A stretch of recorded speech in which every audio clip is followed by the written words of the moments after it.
जनार्दन तनी कुछ बजाओ बाबू।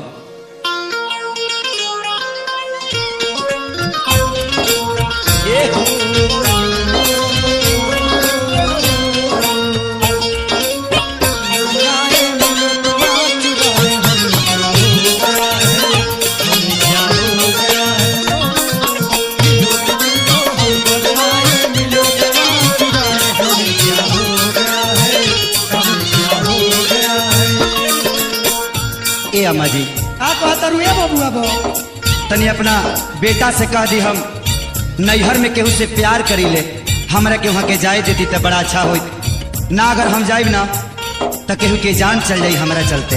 अरे दादा तना ढीठ तू पतो हमारू जे प्यार वाला बात हमरा से कहता रू। आज ले हम अपना नैहर में 2 आदमी से प्यार करनी तो तारा ससुर से कहबे ना कही। हाँ तब तो राउर हमार कुंडली एके मिलता। कहता नहीं कि काहे रौरा घर हम पतोह बन के ये बुझाता दोनों जना का जन्म कुंडली नरसिंह बाबा का बनावल हो। हाँ बबुआ औरतिया और लड़किया कहतिया अपना राजा से, का कहतिया? राजा जी जाए दी न तो कोनो दीवाना कि आज जान चल जाई। वो हमरा से प्यार करत तला, 4 बजे भोर ले हमरा लगे बैठा तला। वो औरत कहतिया मर्जी से न शादी भइल, अरे मर्जी से न शादी भइल, क्या बात है? मर्जी से न शादी भइल, मर्जी रहे घर के। ए बबुआ बो तोर मन ना रहे बियाह करे के? ना मजी हमार मन ना रहे, जबरदस्ती काम भइल बा कोली। मर्जी से न शादी भइल, मर्जी रहे घर के। ए राजा जाहदाना ता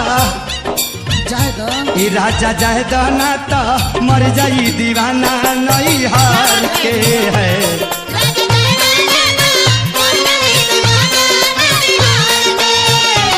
राजा जाहदाना ता मर जाई दीवाना नहीं हार के।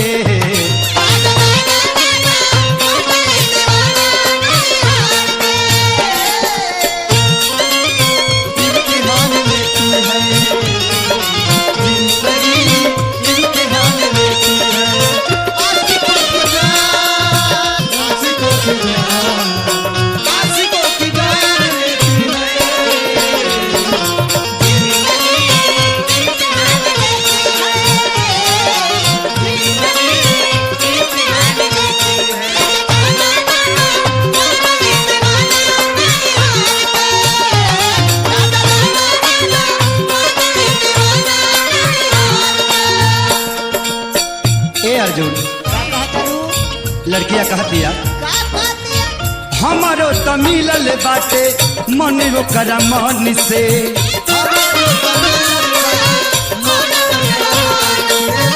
हमारा के जाना तावे उ तो बचपन से।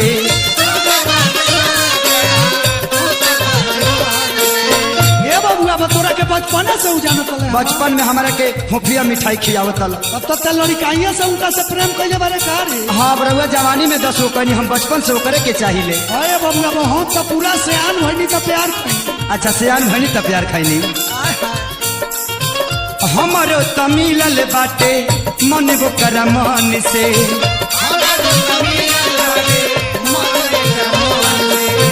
हमारा के जाना तावे उ तो बचपन से।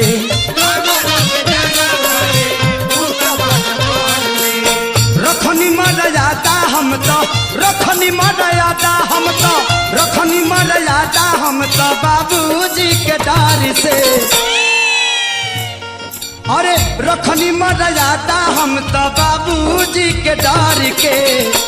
ए राजा जायदाना ता जायदाना आज भर जाएगा। ए राजा जायदाना ता मर जाई दीवाना नहीं हार के।